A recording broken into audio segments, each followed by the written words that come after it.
Bismillahirrahmanirrahim. Assalamualaikum warahmatullahi wabarakatuh. Alhamdulillahirabbil alamin. Wa bihi nasta'in ala umurid dunya waddin. Wassalatu wassalamu ala asyrafil mursalin sayyidina Muhammadin wa ala alihi wa sahbihi ajma'in. Bersyukur kita kepada Allah. Dengan Allah kita berlindung dalam segala urusan dunia dan juga dalam segala hal berkaitan dengan agama.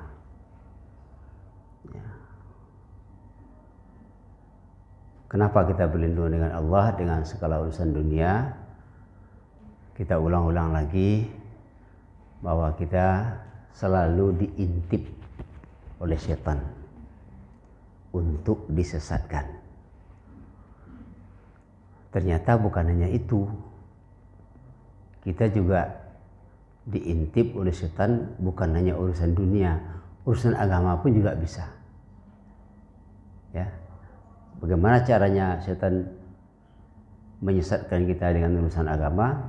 Dengan amal kita menjadi ria, dengan ilmu kita menjadi sombong.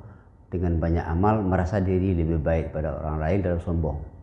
Jadi selalu kita diintip oleh setan untuk segala urusan termasuk urusan dunia, urusan agama. Maka kita masih berada dalam mendalami makna, memahami maksud dari firman Allah yang sudah kita mulai beberapa hari lalu. Khatamallahu ala qulubihim wa ala sam'ihim wa ala absarihim ghisyawah. Allah mengunci mati. Mengunci mati. Apa? Hati mereka, mata mereka, telinga mereka. Kunci mati hati, kebenaran tidak masuk-masuk. Mata tidak bisa dia menengok kebenaran orang lain. Tidak mau dia mengambil pelajaran dari apa yang ia lihat. Itu. Telinga juga begitu. Tidak mendengar dia. Kenapa? Dikunci mati oleh Allah. Kenapa dikunci mati oleh Allah? Karena memang dia membawa hatinya, matanya untuk hal-hal memperturutkan setan. Itu kunci mati. Nah, dalam sebuah hadis katakan bahwa orang yang hatinya kunci mati itu seperti gelas yang tertelungkup. Gelas kotor yang tertelungkup. Bukan hanya tidak bisa diisi, lengket pun tidak dia. Air yang dituangkan, kebenaran dituangkan tidak ada, tertolak semua. Buta dia matanya sama sekali. Nah, itu berbeda dengan orang yang hatinya sudah dimasuki oleh hidayah. Hatinya sudah dimasuki oleh hidayah Allah, maka cerah, cahaya masuk, kebenaran masuk, mudah dia menangkap kebenaran. Bisa dia mengambil iktibar dari apa yang terjadi. Matanya juga cepat melihat sesuatu yang bermanfaat dan kebenaran. Cepat ditangkapnya. Itulah oleh orang tua mengatakan orang seperti ini alam takambang jadi guru dia. Apa yang terjadi dilihatnya menjadi pelajaran bagi dia. Misalnya kita ke masjid, waktu kita duduk di masjid, ada orang yang nampak oleh kita salatnya tekun, khusyuk betul. Langsung hatinya berkata, saya kok tidak seperti itu ya. Itu hati yang sudah ada hudan di situ. Ya. Ada orang yang tadi membaca Al-Quran, tenang di masjid, nyaman dia masjid. Malas dia keluar. Itu hati orang yang matanya melihat. Ada satu lagi fenomena kata orang sekarang, pelajaran gejala yang kita lihat. Ya, saya tidak melihat lagi anak kita itu sekarang ada di masjid. Si Bintang namanya, tengok-tengok tuh. Kerjanya dulu rajin betul, kalau saya ke masjid itu sandal orang disusunnya semua. Saya sayang betul sama dia. Dan susunnya rapi sekali. Rapi. Ada yang madep keluar kan dari panjang sini terus memutar ke sana. Akhir-akhir ini dia seperti menghilang. Jumpa saya, kenapa kamu tidak ke masjid lagi? Nah, ada tadi ya katanya. Tapi sepertinya di matanya ada sesuatu yang dia sembunyikan. Tidak mau jawab. Jangan-jangan Cami paniknya menyusun sandal sepatu itu. Awak nanti tua datang tidak maragui. Pijak-pijak saja. Berserak-serak sudah terlatihnya. Jangan-jangan nanti itu. Nah, hendaknya apa yang kita lihat itu jadi pelajaran bagi kita. Iko anak ketek ya. Paja masih ingusan SD baru mau dia seperti ini. Kok saya sudah tua tidak ikut? Ini hati yang dapat hudan. Ini mata yang dapat hudan. Ya, jadi langit. Makanya dilihat apa yang terjadi. Contoh wak, anak ketek kau untuk ikut. Ada yang kau hendaklah tua. Ya. Orang rajin ke masjid, dia tengok muka sebentar lalu ke rumah awak. Ya. Cuma begini, ya. Kita menyampaikan ini kepada orang yang rajin ke masjid juga, ya. Ya. Mudah-mudahan yang kita katakan ini terdengar oleh orang yang malas ke masjid, ya kan? Bukan hanya malas, malah ikut mencemeh orang ke masjid. Bentuk masuk surga capek, ya kan? Kalau dia capek masuk surga, kalau tidak masuk surga apa? Hati tadi. Jadi datang orang masjid, ke masjid itu orang tua-tua tu, mudah-mudahan tidak lah. Orang-orang akan mati besok. Ingat, sekarang ini bukannya sekarang, dulu hidupnya kan seperti kelapa, buah kelapa kata orang. Yang tua yang muda jatuh. Kalau kini kau di zaman Covid justru yang muda itu namanya jatuh. Ya ambil orang. Dan tua tak dipadiannya orang. Dan muda diambil, dibawa dari perihaman, dari kubur kamu tak bisa. Yang muda namanya itu kini. Kau bantu itu loh kawak. Ya. Kita menunggu tua, tahu-tahu lah diambil dari malaikat. Kau zaman Covid ini muda dah ambilnya. Jadi orang yang hatinya sudah khatamallah, dikunci mati, matanya, telinganya, ya, kemudian hatinya, matanya ghisyawah, tertutup. Tadi ibarat gelas yang galeh yang tertungku, ya, yang tertunggi pesawatnya. Apa saja dimasukkan tidak bisa keluar tadi, terbuang tadi, ditolaknya semua. Takut kita seperti itu, menjadi orang yang seperti itu. Tetapi hati yang bersih itu, yang tidak khatam Allah, yang tidak dikunci oleh Allah, tidak tertutup, dia selalu dia begini, datang masuk diterimanya. Dia bening, selalu membersihkan diri. Itu hati yang bersih. Nah, inilah khatamallahu ala qulubihim wa ala absarihim ghisawatun walahum adzabun azim.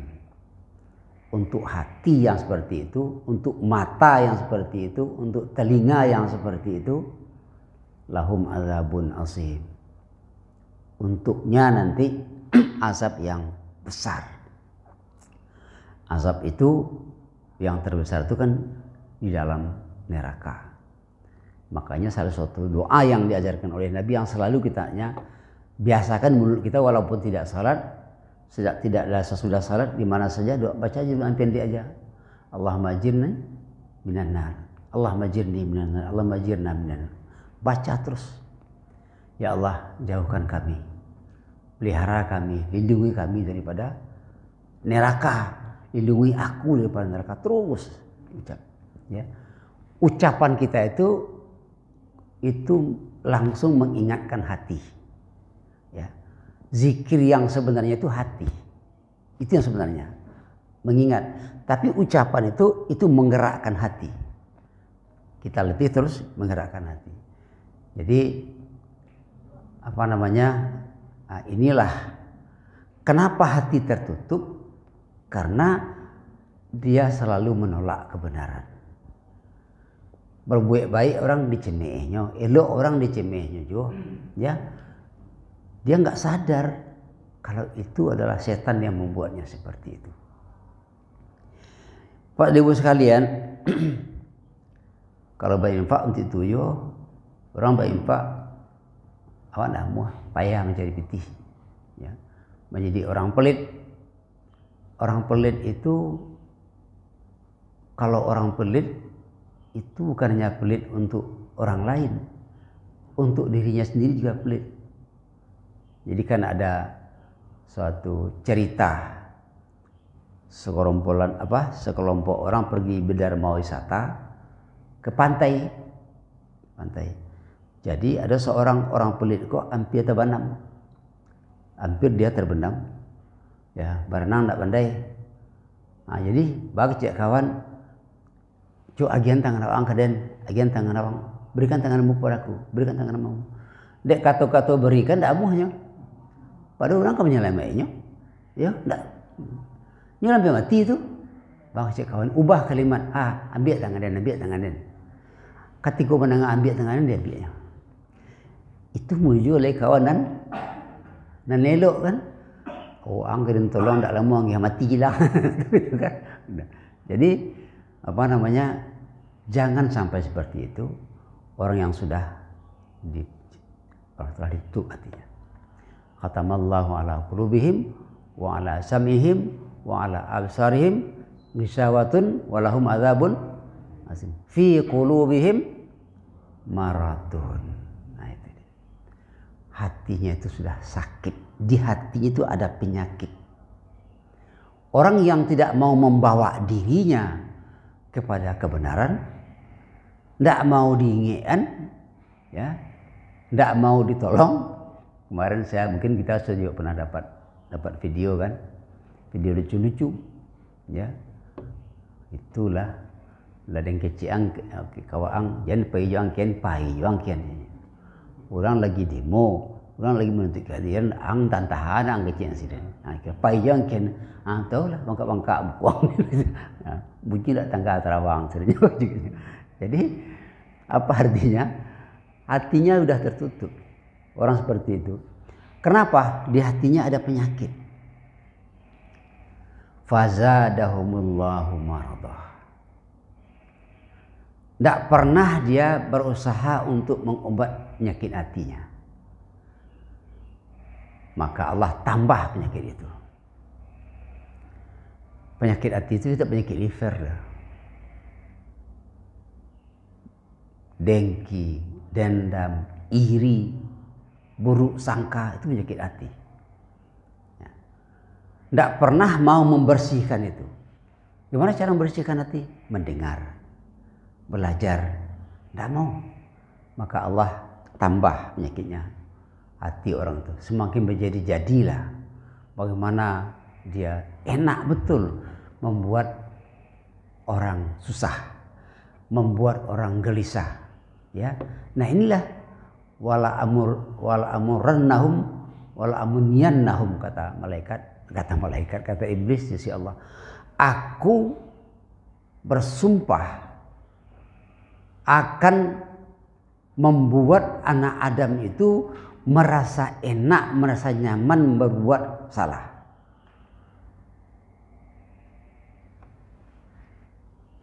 Ada seorang tokoh fasis Itali, ya. Apa katanya dulu? Stalin, orang yang dijadikan dianggap diadili sebagai penjahat perang dunia. Apa katanya? Apa yang paling enak? yang paling enak di dunia ini katanya memilih musuh, menentukan musuh, setelah itu membunuh musuh lalu tidur. Itu yang paling enak. Jadi dia merasa nyaman kalau orang lain susah gara-garanya. Seperti sekarang istilah SMS. Senang melihat orang susah. Ya, senang hati menengok orang susah. Sakit hati menengok orang senang. Kalau ada di hati kita perasaan seperti itu cepat bersihkan. Di detox istighfar. Tiba perasaan hati, janulah sakit, janulah meninggal. Tiba perasaan senang, capek istighfar, astagfirullahaladzim. Iblis masuk waktu itu. Itu bagi orang yang lain biasa melatih dirinya kepada tempat-tempat yang baik. Tetapi bagi orang yang tidak, dia akan makan lama semakin anyut. La'ughwiyannahum ajmain, kata setan. Aku akan sesatkan semuanya. Caranya apa? Caranya antara lain adalah menimbulkan perasaan senang di hatinya ketika dia membuat susah orang lain. Senang hatinya. Dia di backup, dia dilindungi oleh iblis. Akan lebih berbahaya kalau ada pula tangan-tangan kekuasaan yang melindungi orang seperti ini. Ya, lah menyakiti hati, lah menghina segala macam, dilaporkan di masyarakat, tidak diproses-proses, dilindungi saja. Itu sembah berjadi-jadi dia melakukan itu. Itu artinya apa? Fazadahumullahu maradah. Allah menambah-nambah sakit hati itu dalam hatinya, maka dia hanyutlah dengan penyakit hatinya itu dan tidak kembali-kembali. Ya. Jadi Bapak dan Ibu sekalian, ternyata setelah kita pelajari baru beberapa ayat ini, hidayah itu tidak datang sendiri, takwa itu tidak datang sendiri, tapi diusahakan, tapi dicari, diupayakan melatih diri, baru datang. Pahala itu tidak gratis loh, ya, tidak gratis. Jadi datang sendiri. Nah, fi qulubihim maradun fazadahumullahu marada. Apa sambungnya? Walahum adzabun alim. Kalau yang di atas adzabun azim, sangat besar. Ini alim, alim itu pedih, sangat pedih. Kita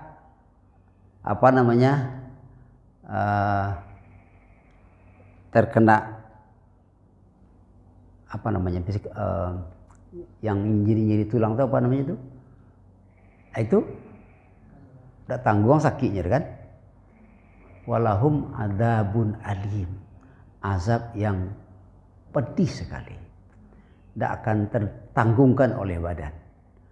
Maka orang seperti ini hatinya sakit ditambah sakit oleh Allah. Walahum adzabun alim.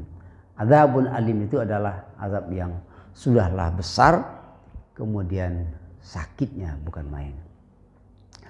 Bapak dan Ibu sekalian, ada suatu suatu kata-kata bijak dari kalau orang mengatakan itu sudah Nabi, Konfuse. Konfuse itu seorang, dalam kajian sebagian orang mengatakan dia termasuk Nabi yang kemudian sekarang diakui sebagai agama, ajarannya menjadi agama Konghucu. Sebenarnya bagi Konghucu itu bukan agama, tapi adalah aliran filsafat. Di Indonesia jadi agama, oke lah. Apa katanya? Kata Konghucu itu,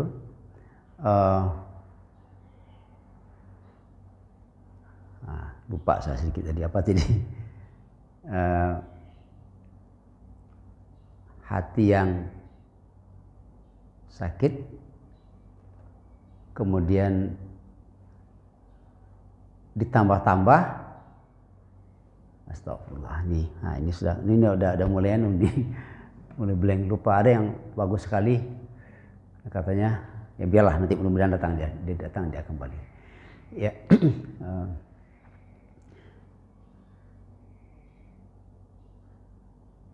Lupa. Astagfirullah. Jadi Bapak Ibu sekalian, walahum adzabun alim, yang dipedihkan. Azab itu, lalu kemudian kita nah, katanya begini, baru ingat. Tanda-tanda nanti orang yang akan masuk surga itu sudah ada tandanya di dunia. Tanda-tanda orang yang akan masuk neraka sudah ada tandanya di dunia. Apa tanda orang yang akan masuk surga? Di dunia dia sudah bahagia. Punya harta, hartanya membuat dia bahagia. Punya anak dia membuat dia bahagia. Apa yang ada pada dia membuat orang bahagia dengan dia. Itu tanda-tanda orang yang akan masuk surga. Ya. Tanda-tanda orang yang akan masuk neraka, hidupnya di dunia gelisah. Hartanya banyak, hartanya membuat dia susah. Anaknya banyak, anaknya membuat dia susah. Ya, pangkatnya tinggi, pangkatnya membuat dia susah. Itu katanya porskot. Ya, porskot akhirat. Nah, kita rasa-rasakanlah itu. Rasakan itu. Kalau kita senang kepada ketidakbaikan, lalu kita susah sudah itulah porskot akhirat itu namanya. Dipermalukan dia di dunia, diazab dia di dunia, itu adalah porskot daripada tadi akhirat itu. Bapak dan Ibu sekalian, ingat sebentar, ini kan saya lupa tadi. Tadi saya lupa sebentar, tapi ketika saya istighfar ingat lagi dia. Itu langsung lupa saat itu lupa saya. Sebentar aja lupa deh. Tapi ketika istighfar muncul dia kembali. Ya. Alhamdulillah. Biasakan seperti itu. Nah, tanda-tanda orang akan masuk surga bukan kaya raya, tetapi adalah jiwanya yang kaya. Makanya dulu pernah juga kita katakan pepatah Arab, laisal ghina an kasratil mal walakinnal ghina ghinan nafsi wal adab. Bukan kaya namanya karena banyak harta, ya, tapi kekayaan itu adalah kekayaan jiwa dan budi pekerti. Itu kekayaan itu. Kalau ke kampung dulu kita melihat ada orang banyak harta, pakaian ini, pakaian itu, gagah pakaiannya, tapi hati nggak nyaman menengok. Tapi ada orang tua, ya, kulitnya sudah keriput, ya, tetapi kok tenang, teduh kita melihatnya. Itu bedanya. Karena dia kaya jiwa. Kalau kaya jiwa, kaya itu kan hatinya kan cukup. Apa yang ada, dia senang aja. Godok na ada, senang jatinya, lamanya makan. Burgernya ada, senang jatinya. Tapi ya, godok na nampak, nanti bayang burger aja sakit tak lama perasaan. Atau sebaliknya dari itu. Jadi inilah yang selalu kita doakan kepada Allah. Ya, Allahumma inna na'udzubika min nafsin la tashba, min du'ain la yusma, ya, wa min ilmin la yanfa. Ya Allah, aku berlindung dari Engkau dari doa yang enggak didengar. Awak mendoa tapi tidak dengar dari Tuhan. Karena Tuhan Allah sudah marah. Min ilmin la yanfa, ilmu tidak ada manfaat. Sekolah tinggi, pangkat tinggi, tapi tidak memberi manfaat, malah semakin rakus misalnya. Nafsin la tasba', nafsu yang tidak pernah kenyang, rakus. Ini yang didoakan. Ini penyakit jiwa semua. Doain la yusma, doa yang tidak didengar, amal tidak diterima, nafsu yang tidak punya kenyang untuk urusan dunia. Tetapi untuk urusan akhirat kita boleh tidak puas. Makanya ingin lagi. Terasa amal ibadah kita ini kurang terus. Makanya terdorong untuk melakukan perbuatan terus-menerus. Nah, kehidupan kita bermasyarakat bersama-sama dengan orang baik membuat kita terbawa dengan kebaikan itu. Kehidupan kita bermasyarakat berteman dengan orang tidak baik, kita akan terbawa dengan itu. Apa ciri-cirinya orang yang jiwanya kaya? Dia selalu melihat yang baik-baik. Itu jiwanya kaya. Seperti lebah kemarin itu. Lebah itu selalu mencari yang baik-baik walaupun di tempat yang buruk. Dia akan cari yang manis-manis walaupun di tempat yang pahit. Dia akan cari yang bagus-bagus walaupun di tempat yang kotor. Itu lebah. Kemudian dia akan berikan yang baik. Dia selalu beri baik. Dia tidak pernah mengganggu orang. Itu orang jiwanya kaya. Tetapi kalau dia diganggu orang, dia serang orang itu. Itu. Tetapi orang yang jiwanya kotor mencari yang kotor-kotor. Selalu melihat yang kotor-kotor. Orang baik dilihatnya yang kotornya, yang buruknya di sisi orang itu. Karena semua manusia punya sisi-sisi itu, ya. Orang tadi membuat kita adakan pertemuan majelis taklim, selalu dilihat untuk apa? Itu orang mati besok mencemeh orang. Nah, ini yang orang yang jiwanya miskin. Miskin karena kerontang hatinya itu. Nah, Bapak Ibu sekalian, kembali kepada yang tadi. Jangan kita termasuk kepada orang yang tadi khatamallahu ala qulubihim. Jangan seperti itu. Kalau terasa itu cepat keluar, cepat istighfar. Duduk kita bersama saling mengingatkan dan saling mengajak. Seorang mukmin yang baik selalu mengajak kawannya kepada yang baik.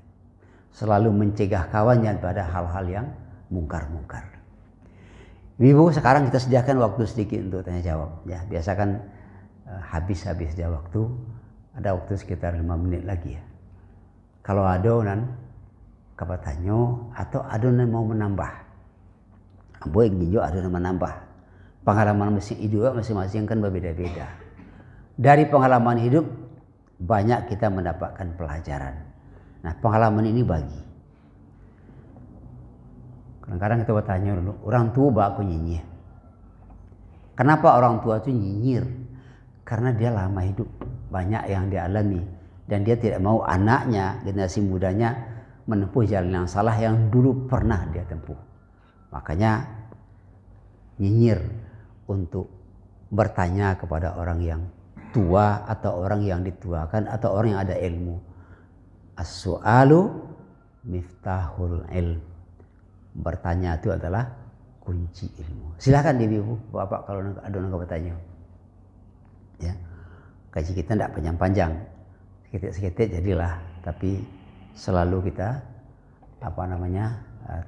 tanamkan dan amalkan dalam hati. Lain teramalkan dia atau tidak. Kalau tidak, kita akan kembali ringkaskan bahwa kita punya alat komunikasi. Di tubuh kita ini ada panca indera. Ada mata, ada telinga, ada mulut, ada hidung, ya, ada kulit. Jadi kalau ada mata, telinga, hidung, mulut, ada kulit, ada 5 misalnya. Allah menjadikan ini sebagai alat untuk menangkap informasi. Informasi itu termasuk ilmu, ya. Dari yang 5 itu 4 sifatnya menangkap, menyerap. Mata melihat, menyerap dia. Telinga mendengar, menyerap dia. Hidung mencium, menyerap dia. Kulit merasa, menyerap dia. Satu cuman yang memberikan keluar. Ini wa fi anfusikum afala ta'qilun. Dari atau terhadap atau dengan dirimu sendiri, kamu juga harus perlu belajar. Belajar itu 4 kali 80%. Mengeluarkan cuma 20%. Artinya apa? Orang yang baik itu selalu belajar melalui matanya, melalui telinganya, melalui hidungnya, melalui kulitnya. Lalu keluar yang bernas. Yang diserap oleh mata, hidung, telinga, kulit itu masuk ke dalam otak, diolah. Setelah itu baru dikeluarkan. Orang yang sama sekali tidak mau belajar, tidak mendengar, tidak ada yang masuk, tapi setan ada di dalam, itu yang keluar. Maka menimbulkan penyakit pada orang lain. Nah, oleh sebab itu, mari kita gunakan. Kita nikmati, syukuri nikmat mata, kita tengok untuk menambah pelajaran. Menambah dekat kepada yang memberi mata, Allah. Kita gunakan telinga untuk mendengar pelajaran, telinga ini gunanya untuk dekat kepada Allah. Kita gunakan apalagi hidung begitu juga. Kita gunakan kulit juga itu juga. Jadi yang keluar itu yang bernas, sesudah diolah.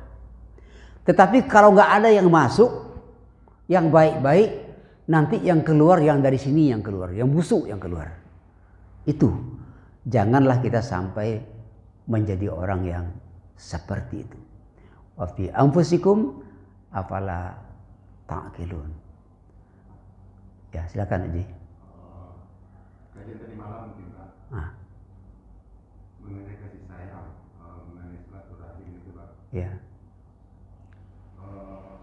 Saat Rasulullah masih hidup itu terjaga semuanya Pak. Ya.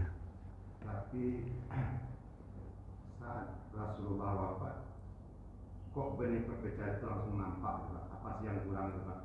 Terjadi perpecahan antara Aisyah dan Ali itu Pak, terjadinya perpecahan pemilihan khalifah. Kan jarak mereka sangat dekat dengan Rasulullah. Tapi yang kurang antara ajaran, antara agama, antara kita ya. Jadi pertanyaan Pak Haji itu pertanyaan hampir semua orang, ya. Kan masih dekat waktunya. Kenapa begitu? Ternyata dalam kajian sejarah itu Aisyah sama Ali pernah berperang. Kenapa? Begitu kuatnya gempuran orang-orang jahat Yahudi terutama di sekeliling mereka, bukan ke Ali-nya, kepada orang yang sekitar Ali itu. Makanya ketika habis berperang di perang Jamal itu namanya, ya, Aisyah diingatkan, Aisyah berhenti. Cepat Aisyah sadar karena dia sudah dipengaruhi oleh orang-orang jahat waktu itu. Jadi apa enggak cukup ajaran Nabi? Sangat cukup. Istrinya apalagi lebih dari itu. Tetapi bibit itu dihembuskan terus menerus. Ketika Nabi sudah pergi, itu yang ada. Ditanamkan. Pak Ibu sekalian, kalau kita mendengar baca berita di luar negeri, kenapa ada orang ke masjid ditembak, kayak di New Zealand ditembak orang. Ternyata kepada orang itu tuh selalu ditanamkan istilah orang sekarang Islamophobia, kebencian kepada Islam itu.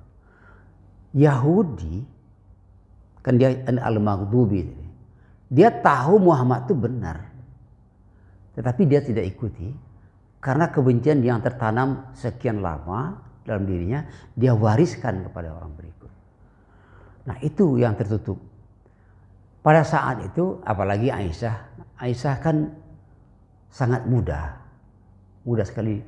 Waktu Nabi meninggal berapa umurnya?